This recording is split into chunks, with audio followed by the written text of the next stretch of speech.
my first question is, what was the most significant thing that brought you into the zone where you say, I've got to take action? What happened? When Gavin took his own life, that was the most significant thing. When I found out that the CMS had got false arrears, false additional income, and were going after him for money over and above a court order that was already in place, which was what drove him to basically take his own life. That was when I decided that I had to do something about this. The CMS couldn't carry on functioning the way it does, in the illegal way, haphazard way, whatever way you want to call it, incompetent way. They cannot be allowed to carry on because they're destroying people's lives. My life destroyed Gavin's fiance's life, destroyed everybody's life, basically, in Gavin's family. We've all got to come to terms with it, and it needs to be put a stop to. First steps was to contact the CMS to try and find out how they got it so wrong, where the mistakes had been made, etc., etc. That was the first steps that I took, but got nowhere with the CMS. They won't speak to me because I'm only his father, not his next of kin. So I've then tried to become administrator of his estate, so that the CMS has to speak to me. I've put complaints in with various bodies. I've spoken to my MP. I've actually still got a Parliamentary and Health Service Ombudsman investigation going on. So yeah, I've taken lots of steps to try and get to the bottom of the issues and figure out how we can put it right. Since taking some action, and you said you've got some complaints in, and you're now working with Split the Difference, and we're looking at taking CMS to court on the judicial review, and also some other legal challenges as well. So being part of that, has that helped? Has that aided you in any way? Yeah, I mean, until I contacted you, we got in contact with you, I was just coming up against brick wall after brick wall after brick wall. It was just crazy. I would get so far with things, and all of a sudden people would just slam the door shut on me. I had the ICO, the Information Commissioner's Office, on my side at one point, holding the CMS to account. And then all of a sudden they just changed their minds, backed off and sided with the CMS. It's almost as if you're going up against an immovable force that can reach into anywhere and stop you getting the answers you want. Okay. And since I've been working with you, obviously we've started to make inroads into stuff, and started to get somewhere, hopefully. I know that you've contributed to helping other dads and other people who have been challenged by this and often really stretched to their absolute limit. Does that help in some way when you're supporting other people? Yeah, this is a difficult one. Yeah, I've actually Craig put me in touch with one guy he was going to do what Gavin was. He was going to take his own life. He had got to that point. Craig put him in touch with me. We spent hour and a half on the phone, both of us basically sobbing our eyes out. And yeah, he's subsequently turned around and now he's fighting. He's still with us. And yeah, for me, that was really tough. It was a double-edged sword, really. It was, I was there to help him and prevent him do what Gavin did. But for me, where was the person for Gavin? I know. Sorry. No, it's okay. Take your time. And then there's another guy that we're working with, Rajan, who actually said to me when I met him, he said that I'd saved his life. He was another one that was basically all right on the edge of taking his life. And it was only me and a picture of his daughter that stopped him from actually hanging himself. So yeah, it's good to know that I've made a difference in people's lives. But I just find it sad that, you know, it has to come to this. The CMS are doing this to so many people. And how many people are we losing? You know, there's two that I know of that we've saved. How many more have we lost in that period? In that last year, 18 months, how many more people have we lost to the CMS, you know, that have gone unnoticed? That's why something's got to be done. We've got to change the way that, you know, the CMS operates. It cannot be allowed to carry on driving people to suicide. I mean, one of the things that we are looking at, as you know, is about how can it be improved? You know, what is the worst thing that we need to tackle first, and how can that be, you know, how can that make a difference? Because we know there is no additional support agencies out there to help parents that are going through the CMS process. There's a lack of suicide support and things like that in relation to this. So is there any suggestions that you can think of that we can do? Because I know that you and I have talked quite a lot, but I've never kind of said to you, Ian, you know, is there something that we can do that you know, by going through what you've been through, that we can take charge of? I think the biggest thing that we can do to aim for is to remove the money issues out of the CMS. The CMS is all money driven. The resident parent goes to the CMS to get more money. And CMS is a profit-making organisation. They try and put the non-resident parents onto what's called DEOs so that they can make a cut out of it. The CMS makes, if the resident parent gets the non-resident parent onto a deduction of earnings order, the CMS makes 24% profit on all CMS payments.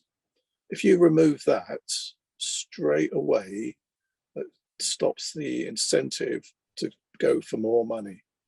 The CMS needs to be held accountable as well. There are hundreds of cases where the CMS get the figures wrong. That's proved beyond doubt that they get it wrong. They need to be held accountable for doing that. You know, there was a case a couple of days ago. I looked at a case where a non-resident parent received 2 letters in the same envelope with completely different payments he had to make on it. How can a company do that? You know, one of those letters has got to be wrong. Only one of them can be right. But to put both letters, it's ludicrous. It's incomprehensible how they could do that. You know, somebody looks at 2 letters. Oh, well, that can't be right. They've both got the wrong figures. Let's sort out which one's right and put the right one in there. But no, they sent both letters to the guy. It's incompetence beyond belief. You couldn't make it up. And that's what we need to change. We need to make them accountable for the mistakes they make. I agree with you. I mean, our research, our investigation is, I've been delivering services and procured services for 20 years, and then further 10, 12 years through statutory services beyond that. And I've never seen a department or a tender or a contract or an agency run like this. I don't even know how they're still existing. I really don't. I mean, the Internal Audit Office has refused to sign off their accounts, to me, is quite significant in the mismanagement. Yeah, that was the next thing I was going to bring up, was that the National Audit Office has refused year after year after year to sign off the accounts because they cannot make the books balance. I think there's one year where the CMS lost £11 million. Was it million or billion? I can't remember now. Million, I think it was. £11 million. They lost. They cannot account for it. They don't know where it's gone. They don't know where it went to. And the thing is the people who work in the CMS, there has been, I think there's at least 2 court cases where people who are working in the CMS have actually taken money from the CMS and put it in their own accounts, and nobody knew they were doing it until they got caught out. And that you can Google that. That's out there on the internet. There's two people in for that. How can you get away with that?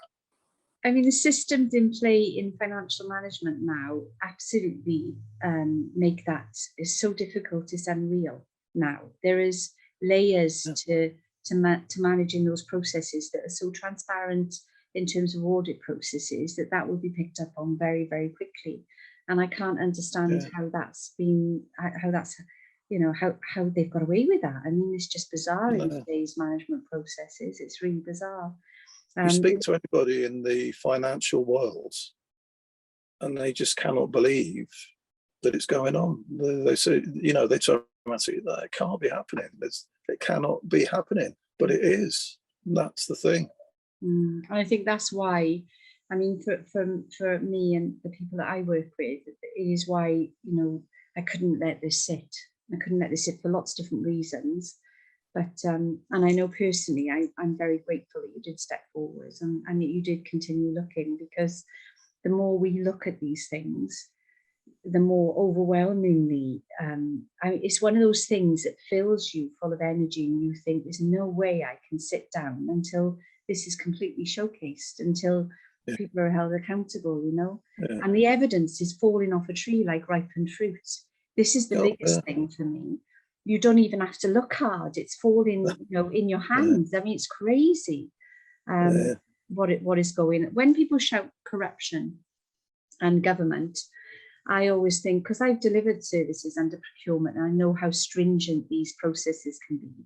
When they shout, corruption and government in the UK, I think, no, okay, I'm not that naive to say it never happens in terms of contracts for our friends and stuff like that. But I know how difficult it is because there is accountability in different processes.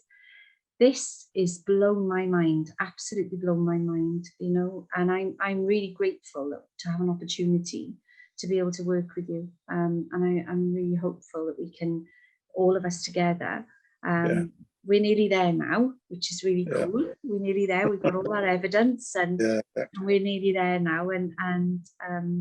So hopefully we'll be able to hit the ball. I think in about a week's time, I'll have some feedback, hopefully from Chambers. Yeah, brilliant. So is there anything that you would like to say before we finish? Because I want to edit some of this, and I want to be able to show people exactly what you're saying without cutting anybody off. So we'll be sharing it on our social media. So is there anything that you want to add? No, not really. I mean, we've covered most of it. I just want to thank you and Split the Difference for actually listening and doing something about it. I've been so many different places and nobody's listened to me or taken any notice or done anything about it.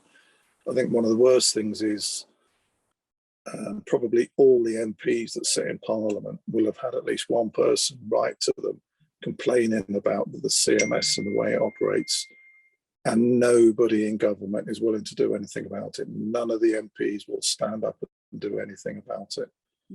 That is, I don't understand that at all. That is just another one that's beyond my comprehension. All those people sat there in government know what's going on, know what's happening, and are not prepared to listen. Whereas you, there's lots of other people out there that we're working with, know what's going on and prepared to listen and do something about it. And I just hope we get somewhere. I just hope we get some accountability and get the system put right. The idea of the CMS is good, but it's just so incompetent at the moment. It destroys. It's not just non-resident parents. It's destroying resident parents because it's letting them down, and it's destroying children's lives as well. I've now got 3 grandchildren who will never get to meet their father, never get to see their father again. And it just needs to be put right.